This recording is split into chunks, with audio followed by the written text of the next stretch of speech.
бачок.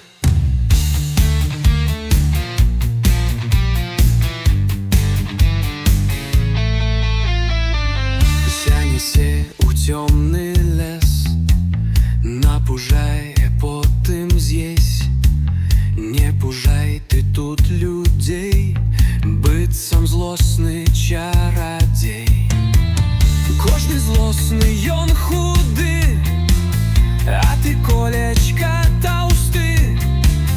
Ты тут нас не спадманеш, зразумела, што ты лжэш.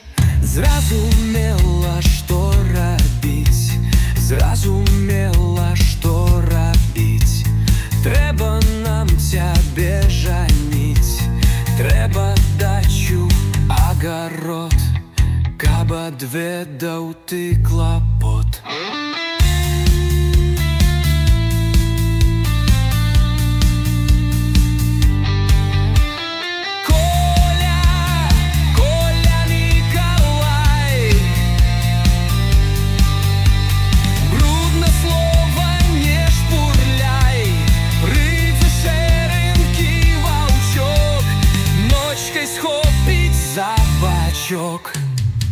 А каб менш нам абурацца, трэба спортам пазаймацца.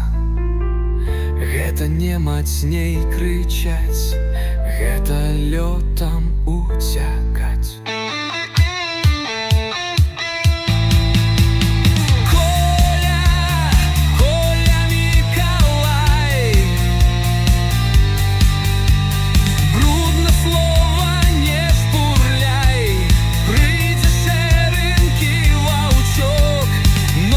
Схопить за бачок.